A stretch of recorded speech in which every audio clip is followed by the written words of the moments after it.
Well, good morning, guys. Wandering Beast here, and I want to tell you a little story. This one's going to be called Stuck in the Mountains, and not necessarily in the backcountry, but I got jabbed a little bit for my over-preparedness of going over the mountains in Oregon here when I posted on social media. I posted a picture of my loadout of stuff that I loaded up in the expedition to go over the Cascade Mountains. It's not a huge trip. In fact, depending on which way you go from Central Oregon over to the west side, it's 120 miles. It takes less than 3 hours to get to Portland from here. It takes 2.5 hours to get to the valley. It's not really a long trip. It's a well-traveled path. It's not a mountain pass in the middle of nowhere. And so I got jabbed a little bit for my over-preparedness. But I want to let you know what happened a couple weekends ago when we had this big storm come in. And I had all this gear. And again, my expectations are traveling over the mountains, but on normal highways. This is not my loadout for in the middle of the backcountry here. Just a little backstory. My wife's going through a lot of training right now that requires us to go over the mountains, unfortunately in the winter. And, you know, we have a well-equipped Ford Expedition, 4-wheel drive, studs, snow tires, the works, right? And, well, we knew it was going to be a bad trip over there. You know, there are multiple times when some of our mountain passes get closed due to usually cars going off the road and clogging things up. It isn't usually an avalanche danger or anything like that. And so I will let you know we have the option of I-84 way up in the gorge. I have 26 coming over Mount Hood, and then I have 3 mountain passes that collect into one that come in here to Sisters, Oregon. And that gives you some options. Now, most of the time that middle fork, the South Santiam, will get closed. It's a beautiful drive in the summer, especially on a motorcycle, but not necessarily in the winter. It gets closed pretty often. It's just treacherous. They don't have the equipment and the people to man it and to clear it. And well, we were going over Santiam, North Santiam, heading to Salem from Central Oregon, and it took an extra hour. Just slow traffic, but everything kept moving, and we made it there about an hour, and it's fairly windy. And so we had made the decision to come back home from Portland over Mount Hood. And as we started making our way out of the last few towns, you got Sandy and Zigzag and Rhododendron, Oregon, I started realizing that it looks like they're going to close the mountains. So we tried to push, and we just missed the closure, unfortunately.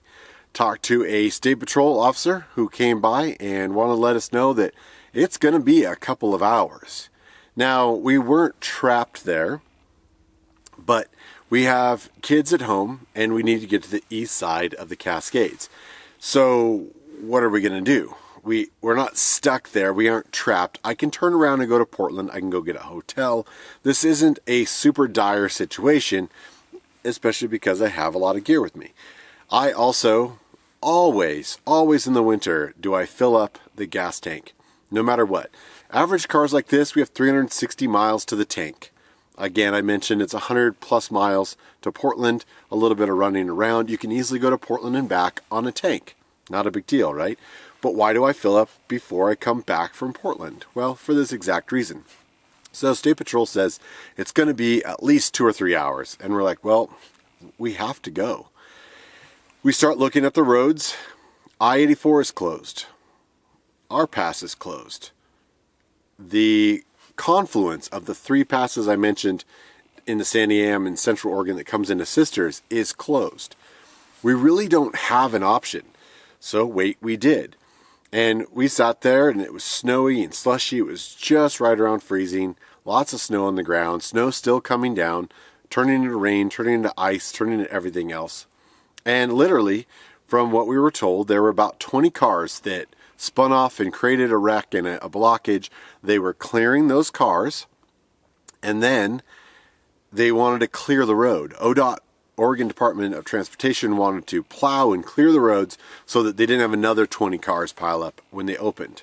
Okay, great. That'll take 2 to 3 hours. Well, 2 to 3 turned into 5 to 7 to 8. It's getting a little ridiculous now. Why are the roads still closed? So I eventually flagged down another state patrol officer, and he let me know our side of the mountain, the west side he was saying, was clear all the way up to Hood. However, when you get up to the top and you have to turn south down towards Warm Springs in Central Oregon, that is a different county, and Wasco County did not have it cleared. In fact, that stayed closed till the following night. It was closed for almost 2 days. From what I was told, it was down trees. They also apparently don't have enough people to clear any of it. So why am I telling you this story? Well, because am I overprepared? Do you guys carry similar gear like this? That night turned into a very long night. Right around midnight, I realized that I-84, the North Pass, had opened. And I did the math and went around and looked at what it would be like. And in total sunny bluebird day in the summertime, that would have taken 5 hours. In this crazy winter storm, which it was still coming down, it probably would have taken most of the night to go around that way. I talked to a truck behind me that needed to get to his job the next day, and he was going to go for it. The car behind him was going to go for it. I started looking and realized that Sandy Am Pass had just opened. So we made the decision to turn around, hit I-5, go down to Salem, and up and over the pass, and hopefully it was still open when we got there. We didn't hit the pass till 4 a.m. in the morning, and I really don't have an issue going over the pass when it's nasty. The problem is all the other unprepared drivers. And I think that's what gets a lot of people. You can be just as prepared as I am, right? But when all the cars spin off the road and the semis jackknife and they block your route, look at any of those storms out east. That's exactly what happened. People can't continue. Their cars can't continue. People get off the road. They wreck. And it blocks your access. And you are choked up with everyone else waiting and sitting in your car. So I do always fill up the gas. I always have drinking water. I have a power supply. I had a small fridge. I have my survival kit that I've since gone over. I'll put a card up there. I have my adventure duffel, which we may even cover this afternoon. I have all this stuff, and I'd worked it out watching on our gas gauge. It'll let you know how many miles you have till empty. And as I sat there idling, I did the math, and I'd worked out it's about 10 miles an hour. For every hour I idled, I lost about 10 miles. I could have idled this car continuously for 12 hours and still had enough gas to drive that 120 miles home, right? So, yes, I did turn off the car. And as it got chilly, I started it back up. I warmed it up, and that was about every half hour or so that I could conserve gas. I didn't know. But obviously, we weren't blocked. I could turn around and go all the way back to Portland, go get gas, go get a hotel. But we really wanted to get home to see our kids, to make sure they were okay, to take them to school the next day. My wife even had work the next day. So going over the mountains is no easy task. And we were not stuck. We were not one of those stories that you see on the news. I guess the biggest one was in Pakistan. That looked horrible. People were stuck up there for days. But I do carry a certain amount of gear to be comfortable, to be prepared. I have retrieval gear. I have mat tracks. I have a shovel. I have all the things that everyone tells you should have. But sometimes you still get stuck behind 20 cars that, wreck it for the rest of you.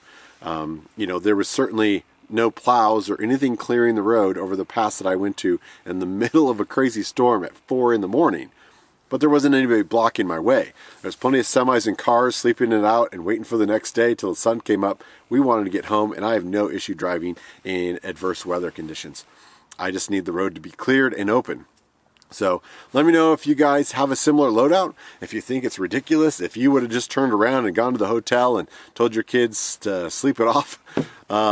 Yeah, we have friends and family available, so we had a support system in place. They were not left alone, and they are getting older now. They are almost all three of them are teenagers. So I don't know, guys. I'm a bit of a talking head story today. Wanted to fill you in and why I carry all this stuff. Again, there's a couple other things I would add to this if I was coming out into the backcountry. Let me know if you guys are interested in what the loadout is.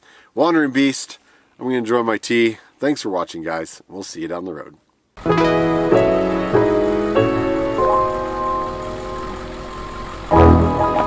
Thanks for all the love and support. You guys are amazing. Please like, share, and subscribe. Follow the adventure on social media, and we'll see you on the road.